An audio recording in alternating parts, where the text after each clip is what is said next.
It was chocolate week this week in the Great British Bake Off. You might have seen them make a babka, which is exactly what I'm going to try and make today or tonight. It's quite dark outside. I've not made a babka before, so this is a learning curve for all of us, and we'll see how it goes. I'm not going to get stressed. I'm just going to do it step by step. I am using the actual Paul Hollywood recipe that they used in the Bake Off tent, but never one to follow the rules completely. I've changed the nut. I think I'm mildly allergic to the nuts with the skin on them, like almonds and hazelnuts, so I don't really want to do that to myself. And I fancied pecans. The first thing I've done is I've put 65 grams of my pecans, you can use hazelnuts if you like, in the oven for about 5 minutes just to lightly roast them and shake them halfway through. You don't want them to be burnt, just lightly toasted. And then I'm just leaving them to cool on here. This half we're going to chop roughly, and then this half we're going to chop really finely.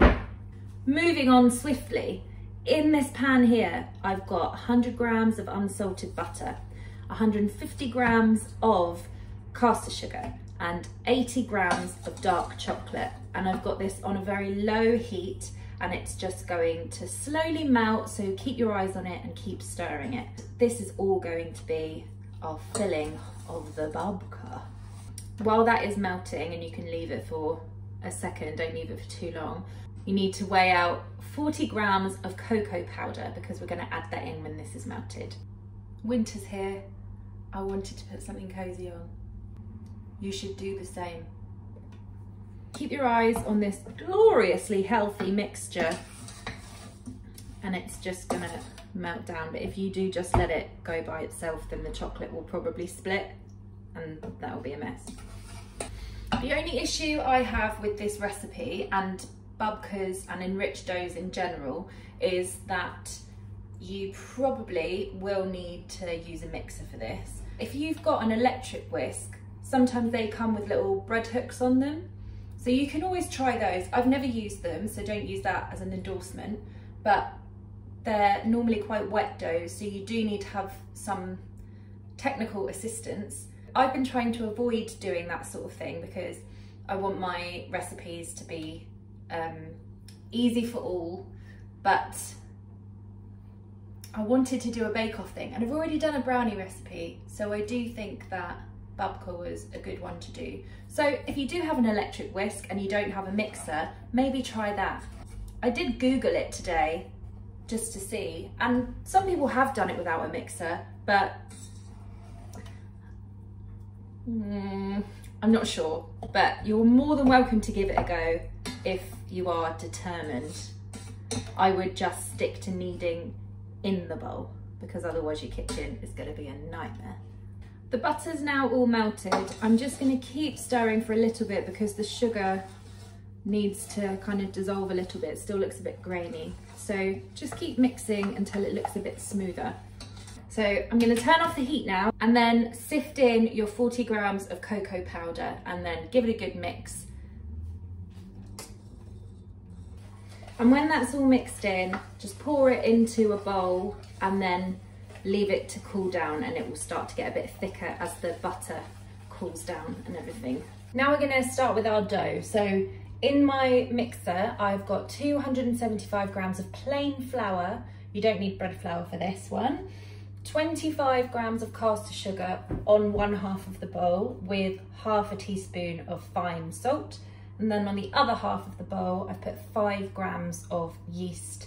I've got 2 eggs, which I'm going to crack in the center here. I've made a little well in the middle of my ingredients, and 50 milliliters of whole milk. I know I've said before, don't worry about if you've got semi-skimmed, and that's fine if you want to try that. I've just decided to try and stick as much as possible, apart from the nuts, to the recipe from Bake Off, just to see, because I've not made this before, so we'll try and stick to it as much as possible, and then you can kind of be a bit cheeky with it.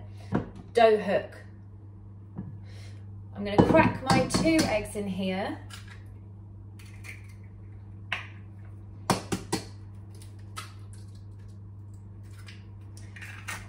chuck in the milk, and then I'm going to put this on low speed for 2 to 3 minutes. That's what I've got so far. So far so good, I think. I've got here 80 grams of really soft unsalted butter. It does say to cube it, but mine was so soft, it doesn't want to go in cubes. So I'm going to add a little bit at a time while the mixer is on a medium speed, and then pause and wait for each bit of butter to incorporate before adding the next bit. Now this might take a little while, so just be patient and just keep adding bit by bit, and this is what's going to make that dough really lovely and smooth and soft. So all the butter has been mixed in, and I've scraped it down in between each addition of butter, so make sure you're scraping your bowl down.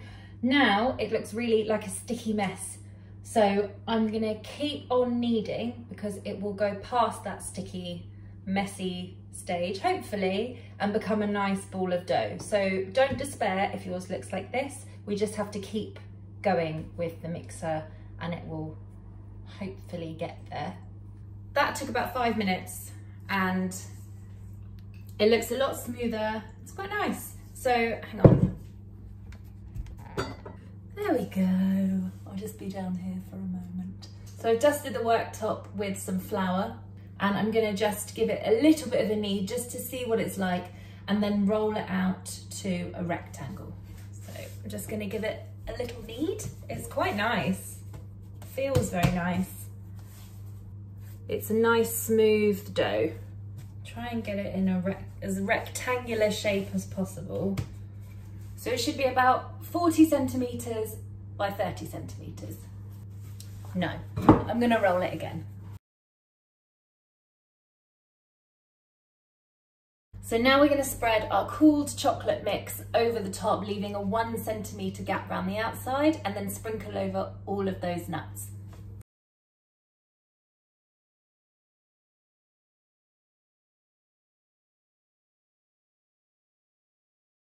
And half a coarsely chopped, half a finely chopped, we're going to put them all over.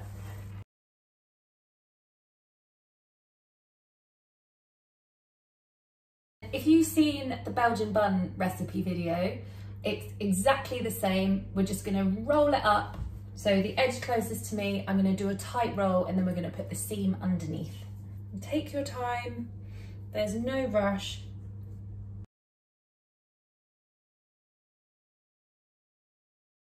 I'm going to cut 1 centimetre off each end, but mine's quite big, I think, so I'm going to cut a bit more off, just for neatness. And then swing it round, and then we're going to do a big slit all the way down the middle to expose the chocolatey middle.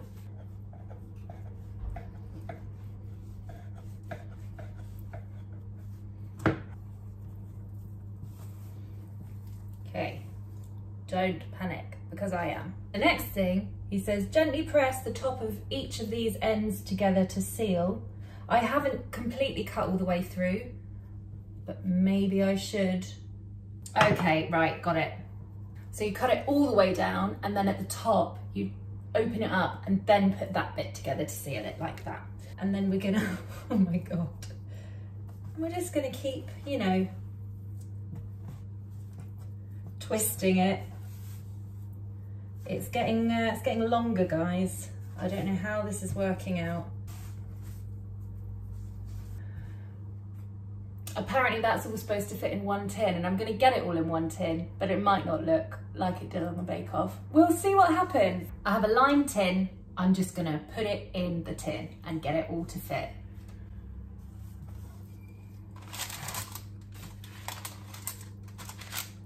And it doesn't really. There we go. It's all in the tin. We're going to leave that. If it's warm, you can leave it for an hour.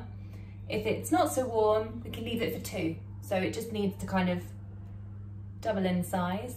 Mine might not. We'll see what happens. This is exciting. We're all learning, but it still looks like it will taste nice. We'll see. While I remember, you don't just leave it out like that. Cover it with a tea towel and then see if it gets any better when you take the tea towel off. That has been proving now for 2 hours because I don't have a proving drawer. So 1 hour if you do. It's risen up a little bit. It looks like it will taste nice. 15 minutes before the end of the 2 hours of proving time, you need to preheat your oven to 190 degrees Celsius. Put this in and then leave it at that temperature for 15 minutes and then lower the temperature to 170. While that is baking, we need to make a sugar syrup to go on the top.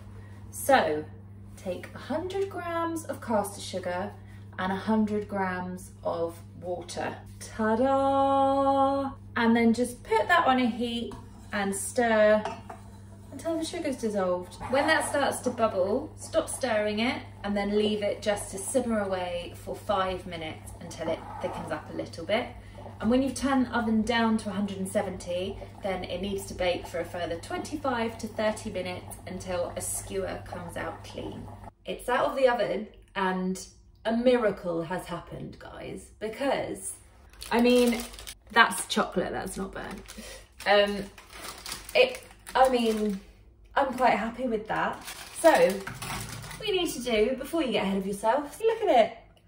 It's too hot at the moment to take out, but what we need to do is get your syrup. Boom. Get it on there. If you've made the same mistake as me with your syrup and been too excited staring at your babka in the oven, just add a little bit of boiling water to it and it will loosen it right up. And then you just want to paint it all over your babka. When this is cooled down slightly, you can take it out of the tin and put it on the rack. I am going to go to bed because it's quite late and I'm going to come back in the morning and cut it, which is extremely exciting. And we'll see what it's like. Morning! So it's nice and cool now. I'm going to cut through the middle just so that we can see exactly what it's like. I'm a bit nervous. Ah, okay. And that looks okay. I don't think I would come last in a technical challenge. So there you have it. Give my babka a try. Well, Paul Hollywood's babka a go and let me know how you get on.